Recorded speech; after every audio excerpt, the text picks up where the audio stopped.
എല്ലാ കൂട്ടുകാർക്കും നമസ്കാരം. നമ്മുടെ പുതിയ വീഡിയോയിലേക്ക് സ്വാഗതം. ഇന്നത്തെ നമ്മുടെ വീഡിയോ എൻ്റെ കൂട്ടുകാർക്ക് വളരെ തന്നെ യൂസ്ഫുള്ളാണ്. നമ്മുടെ ഈ ഒരു പേജിലുള്ള ഉണ്ണിയപ്പത്തിൻ്റെ വീഡിയോസ് കണ്ട് പല കൂട്ടുകാരും നിത്യവും കമൻറ്റിലൂടെയും വാട്സപ്പ് മെസ്സേജ് ആയിട്ടും ഒരുപാട് സംശയങ്ങളാണ് എന്നോട് ചോദിച്ചുകൊണ്ടിരിക്കുന്നത്. അങ്ങനെ സംശയങ്ങൾ ചോദിച്ച് വെയിറ്റ് ചെയ്യുന്ന കൂട്ടുകാർക്കായിട്ടാണ് ഈ ഒരു വീഡിയോയും ഞാൻ കാണിച്ചു തരുന്നത്. ഇന്നത്തെ നമ്മുടെ ഈ ഒരു ഉണ്ണിയപ്പ കൂട്ടിൻ്റെ പ്രത്യേകത എന്താണെന്ന് വെച്ചാൽ നമ്മൾ അരി മാത്രം ഉപയോഗിച്ചാണ് തയ്യാറാക്കുന്നത്.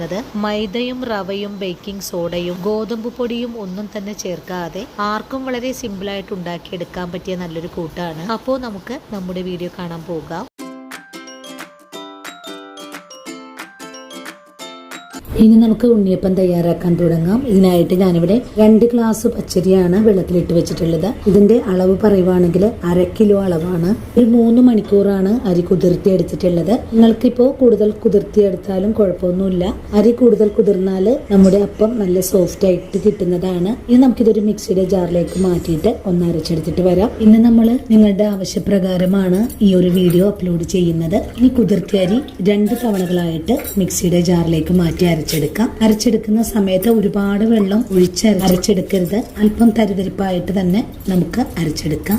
ആദ്യം ഞാനിവിടെ പകുതിയോളം അരി മിക്സർ ജാറിലേക്ക് മാറ്റിയിട്ടുണ്ട്. ഇനി ഇതൊന്ന് അരച്ചെടുത്തിട്ട് വരാം. ആദ്യം അരച്ചെടുത്ത അരി പാത്രത്തിലേക്ക് മാറ്റാം. അതിനുശേഷം അടുത്ത അരിയും അരച്ചെടുത്തിട്ട് വരാം. അങ്ങനെ 2 തവണയായിട്ട് അരി അരച്ച് മാറ്റിയിട്ടുണ്ട്. ഇനി അരച്ചെടുത്ത അരിയിലേക്ക് ശർക്കര പാനിയാണ് ഒഴിച്ചു കൊടുക്കുന്നത്. ഇത് നല്ല വെട്ടി തിളയ്ക്കുന്ന ശർക്കര പാനിയായിരുന്നു. ഒരു 300 മില്ലി വെള്ളത്തിലാണ് ഞാനിവിടെ 350 ഗ്രാം ശർക്കര ഒന്ന് ഉരുക്കിയെടുത്തിട്ടുണ്ടായിരുന്നത്. നമുക്ക് 1/2 കിലോ അരി വെച്ചിട്ട് ഉണ്ണിയപ്പം തയ്യാറാക്കുമ്പോൾ 1/2 കിലോ ശർക്കര കറക്റ്റ് ആയിട്ടുള്ള അളവാണ്. എങ്കിലും ഞാനിവിടെ വളരെ മധുരം കുറച്ച് ചെയ്യുന്നത് കൊണ്ടാണ് 350 ഗ്രാം അളവിൽ ശർക്കര എടുത്തിട്ടുള്ളത്. ഇനി നമുക്ക് ഈ ശർക്കര പാനി ചൂടോടുകൂടി തന്നെ അരിയിലേക്ക് ഒഴിച്ചു കൊടുക്കാം. ശർക്കര പാനി ഒഴിച്ചു കഴിഞ്ഞാൽ നമുക്ക് നല്ലപോലെ ഇളക്കി കൊടുക്കാം. ഉണ്ണിയപ്പത്തിന്റെ ആദ്യ സ്റ്റെപ്പാണ് നമ്മളിപ്പോൾ ചെയ്തിട്ടുള്ളത്. ഇന്നത്തെ ഉണ്ണിയപ്പത്തിലേക്ക് ഞാൻ മൈദപ്പൊടിയൊന്നും തന്നെ ചേർക്കുന്നില്ല. ഇത്രയും ലൂസായിട്ടാണ് നമുക്ക് ഈ മാവ് കിട്ടിയിട്ടുള്ളത്. ഇനി ഇതിലേക്ക് കുറച്ച് വറുത്ത അരിപ്പൊടി കൂടെ ചേർക്കാം. ഞാൻ ഇതിലേക്ക് ഒരു 60 ഗ്രാം അരിപ്പൊടിയാണ് ചേർത്ത് കൊടുക്കുന്നത്. നമ്മൾ അരി അരച്ചെടുക്കുന്ന സമയത്ത് വെള്ളം കൂടി പോവാണെങ്കിൽ ഇതുപോലെ കുറച്ച് അരിപ്പൊടി ചേർത്ത് നമുക്ക് കട്ടിയാക്കി എടുക്കാവുന്നതാണ്. ഇനിയിപ്പോൾ അരിപ്പൊടിയും കൂടെ ചേർത്ത് നല്ലോണം ഇളക്കി ഒന്ന് മിക്സ് ചെയ്ത് വെക്കാം. അരിപ്പൊടി ചേർത്ത് കഴിഞ്ഞാൽ ഒരു 2-3 മിനിറ്റ് നേരത്തേക്ക് നമുക്കൊന്ന് അനക്കാതെ വെച്ച് കൊടുക്കാം. ഞാൻ ഈ മാവെന്ന് മൂടി വെച്ച് കൊടുക്കുവാണ്. അങ്ങനെ ഒരു 10 മിനിറ്റ് നേരം ഞാനിവിടെ അരിപ്പൊടി മിക്സ് ചെയ്ത് വെച്ചിട്ടുണ്ടായിരുന്നു. ഇനി പൊടിയിലേക്ക് കുറച്ച് ഉപ്പ് ചേർക്കണം. 2 സ്പൂൺ അളവിൽ പഞ്ചസാര കൂടെ ചേർക്കാം. നമ്മൾ ഈ പൊടി മിക്സ് ചെയ്ത് വെക്കുന്നത് രാത്രിയിലാണ്. ഇനിയിപ്പോൾ നമ്മൾ രാവിലെയാണ് ഉണ്ണിയപ്പം തയ്യാറാക്കി എടുക്കാൻ പോകുന്നതും. പഞ്ചസാര ചേർത്ത് കഴിഞ്ഞാൽ പിന്നെ നമ്മുടെ കൈ വെച്ചിട്ടാണ് ഈ ഒരു മാവ് നല്ലോണം കുഴച്ചെടുക്കേണ്ടത്. ഇപ്പോൾ മാവ് നല്ല കട്ടിയായിട്ട് വന്നിട്ടുണ്ട്. ഇനിയിപ്പോൾ നിങ്ങൾ കുഴച്ചെടുക്കുന്ന സമയത്ത് വെള്ളം പോലെയാണെങ്കിൽ കുറച്ചുകൂടെയൊക്കെ അരിപ്പൊടി ചേർത്ത് കുഴച്ചെടുക്കാവുന്നതാണ്. അതുകൊണ്ട് നല്ലതുപോലെ ഒന്ന് കുഴച്ചെടുത്തതിന് ശേഷം മാവ് നമുക്കൊന്ന് മൂടി വെച്ച് കൊടുക്കാം. ഇനി നമുക്ക് രാവിലെയാണ് ബാക്കിയുള്ള കാര്യങ്ങളൊക്കെ ചെയ്തെടുക്കേണ്ടത്. എപ്പോഴും നിങ്ങൾ ഉണ്ണിയപ്പം തയ്യാറാക്കുമ്പോൾ രാത്രി തന്നെ മാവ് കലക്കി വെക്കാൻ ശ്രമിക്കുക.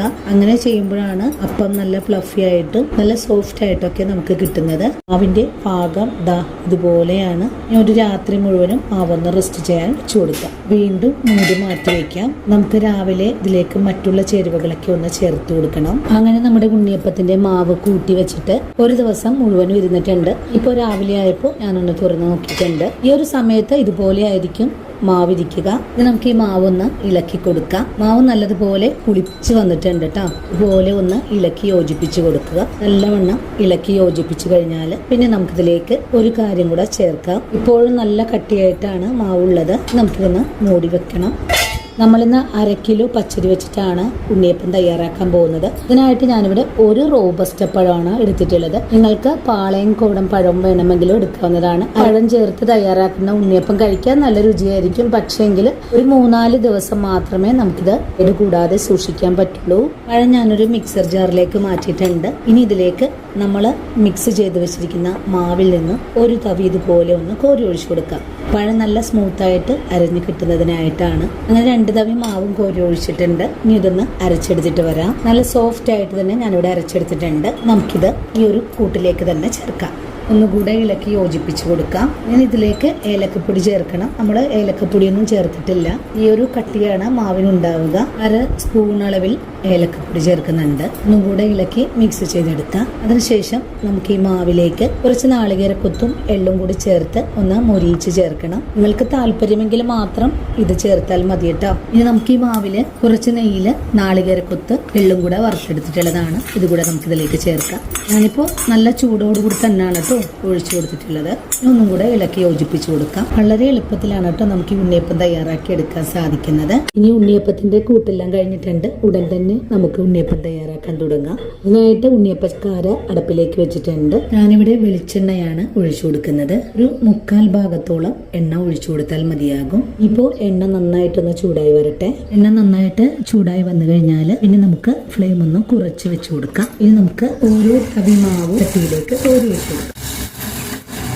ഉണ്ണിയപ്പം നന്നായിട്ടൊന്ന് പൊങ്ങി വരുമ്പോഴേക്കും നമുക്ക് മറിച്ചിട്ട് കൊടുക്കാം. മാവ് കോരി ഒഴിച്ചു കൊടുത്തപ്പോൾ തന്നെ ഇതേ കണ്ടല്ലോ, അരികു ഭാഗത്ത് നിന്നെല്ലാം വിട്ടു നിൽക്കുന്നത് ഭാഗത്തിലേക്കാണ് ആയി വന്നിട്ടുള്ളത്. നമുക്ക് പൊങ്ങി വന്നിട്ടുള്ള ഉണ്ണിയപ്പം നമുക്ക് മറിച്ചിട്ട് കൊടുക്കാം. മറിച്ചിട്ട് കഴിഞ്ഞാൽ ഫ്ലെയിം ഒന്ന് കൂട്ടി വെച്ച് കൊടുക്കണം. വീണ്ടും നമുക്ക് ഉണ്ണിയപ്പം മറിച്ചിട്ട് കൊടുക്കാം. മുരിഞ്ഞു വരുന്ന ഓരോ ഉണ്ണിയപ്പവും നമുക്ക് കോരിയെടുക്കാം. അങ്ങനെ ആദ്യം ഉണ്ണിയപ്പം ഇവിടെ റെഡിയായി വന്നിട്ടുണ്ട്. ഫ്ലെയിം കൂട്ടി വെച്ച് കൊടുത്തിട്ട് വേണം കേട്ടോ ഉണ്ണിയപ്പം എടുക്കാനായിട്ട്, അല്ലെങ്കിൽ എണ്ണ ഒരുപാട് കുടിക്കാൻ സാധ്യത കൂടുതലാണ്. ഇനി നമുക്കിത് മാറ്റിയിട്ട് അടുത്തത് നമുക്കിതുപോലെ തന്നെ മൊരിയിച്ചെടുക്കാം. ഇനി അടുത്ത ഉണ്ണിയപ്പവും നമുക്ക് കോരി ഒഴിച്ചു കൊടുക്കാം.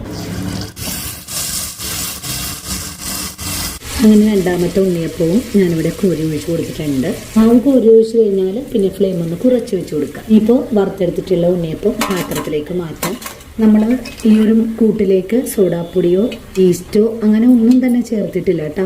ഉണ്ണിയപ്പ കൂട്ട് ചോദിച്ചിരിക്കുന്ന കൂട്ടുകാർക്ക് വേണ്ടിയിട്ടാണ് ഇന്നത്തെ ഈ ഒരു വീഡിയോ കാണിച്ചു തന്നിട്ടുള്ളത്. നമ്മൾ ഉണ്ണിയപ്പമൊക്കെ ഉണ്ടാക്കി വിൽപ്പനയ്ക്ക് ആയിട്ട് ചെയ്യാൻ ഉദ്ദേശിക്കുന്ന കൂട്ടുകാർ ഈ ഒരു രീതിയിൽ തയ്യാറാക്കിക്കോളൂ. നിങ്ങൾക്ക് പെർഫെക്റ്റ് ഉണ്ണിയപ്പം തയ്യാറാക്കാനും പറ്റും. അതും ഒരു തുള്ളി പോലും സോഡാപ്പൊടി ഒന്നും തന്നെ ചേർക്കാതെ വെറും അരിപ്പൊടി കൊണ്ട് മാത്രം നമുക്ക് ഉണ്ണിയപ്പം തയ്യാറാക്കാം. ഇപ്പൊ 2 ഭാഗവും നല്ലോണം മുരിവായി വന്നാൽ നമുക്ക് കോരി മാറ്റാം. ഫ്ലെയിം കൂട്ടി വെച്ച് മറിച്ചിട്ട് കഴിഞ്ഞാൽ വീണ്ടും നമുക്കിതുപോലെ ഒന്ന് തിരിച്ചിട്ട് കൊടുക്കണം. അങ്ങനെ നല്ല സ്വർണ്ണ നിറത്തില് ഉണ്ണിയപ്പം ഇവിടെ പാകമായി വന്നിട്ടുണ്ട്. ഇത് നമുക്ക് എണ്ണയിൽ നിന്ന് കോരി മാറ്റാം. കോരി മാറ്റി ഇതേപോലെ ഒന്ന് മറിച്ച് വേണോട്ടോ വെക്കാനായിട്ട്. അങ്ങനെ നമ്മൾ എണ്ണയെല്ലാം പോയി കഴിഞ്ഞാൽ ഇതുപോലെ പാത്രത്തിലേക്ക് മാറ്റാം. അങ്ങനെ രണ്ടാമത് വറുത്ത ഉണ്ണിയപ്പവും പാത്രത്തിലേക്ക് മാറ്റുവാണ്. അങ്ങനെ നമ്മുടെ ഉണ്ണിയപ്പം ഞാനിവിടെ എല്ലാം മുരിയിച്ചെടുത്തിട്ടുണ്ട്. 1 കിലോ അരി വെച്ചിട്ട് ഉണ്ണിയപ്പം ഞാനിവിടെ തയ്യാറാക്കിയപ്പോൾ നല്ല വലിപ്പത്തിലായിട്ടുള്ള ഉണ്ണിയപ്പം ആയതുകൊണ്ടിട്ട് 70 ഉണ്ണിയപ്പമാണ് നമുക്ക് ഉണ്ടാക്കിയെടുക്കാൻ സാധിച്ചിട്ടുള്ളത്. നിങ്ങൾ ഇതിലും ചെറുതായിട്ടാണ് ഉണ്ടാക്കുന്നതെങ്കിൽ ഒരു 80 എണ്ണം ഉണ്ടാകും. ഈ ഒരു ഉണ്ണിയപ്പം തയ്യാറാക്കിയെടുക്കാനായിട്ട് ഇത്രയും എണ്ണയാണ് കേട്ടോ എനിക്ക് ആവശ്യമായിട്ടുള്ളത്. ഇത് 1 കിലോ വെളിച്ചെണ്ണ ഇവിടെ അളവാണ് കേട്ടോ. ഇതിൽ നിന്ന് 200 ഗ്രാം അളവിലാണ് എനിക്ക് എണ്ണ ആവശ്യമായിട്ട് വന്നത്. അപ്പോൾ നിങ്ങൾക്ക് മനസ്സിലായിട്ടുണ്ടാകുമല്ലോ ഈ ഒരു ഉണ്ണിയപ്പം തയ്യാറാക്കാനായിട്ട് നമുക്ക് എത്ര എണ്ണയാണ് ആവശ്യമായിട്ട് വരിക എന്ന്. അതുപോലെ മറ്റുള്ള ചേരുവകളും അതിന്റെ ആ ഒരു കണക്കും നിങ്ങൾക്ക് വളരെ എളുപ്പത്തിൽ തന്നെ മനസ്സിലാക്കാനും പറ്റുന്നതാണ്. അപ്പോൾ ഇന്നത്തെ നമ്മുടെ വീഡിയോയും ഇത്രയേ ഉള്ളൂ. ഈ ഒരു വീഡിയോ കണ്ടപ്പോൾ കൂട്ടുകാർക്ക് പ്രയോജനകരമായി എന്ന് തോന്നുവാണെങ്കിൽ ഇന്ന് കണ്ട ഈ ഒരു വീഡിയോ നിങ്ങളുടെ കൂട്ടുകാരിലേക്കൊന്ന് ഷെയർ ചെയ്ത് കൊടുക്കാനും വീഡിയോയെക്കുറിച്ചുള്ള അഭിപ്രായങ്ങൾ കമന്റ്സ് ആയിട്ട് അറിയിക്കാനും, ആദ്യമായിട്ട് നമ്മുടെ വീഡിയോസ് കാണുന്നവരാണെങ്കിൽ നമ്മുടെ പേജ് ഒന്ന് ഫോളോ ചെയ്ത് നമ്മുടെ ഫാമിലിയിൽ മെമ്പറാകാനും മറക്കരുത് കേട്ടോ. അപ്പോൾ ഇനി നല്ലൊരു വീഡിയോ ആയിട്ട് നാളെ കണ്ടുമുട്ടാം. അതുവരെയും ഒത്തിരി സ്നേഹത്തോടെ വീണ്ടും കാണാം.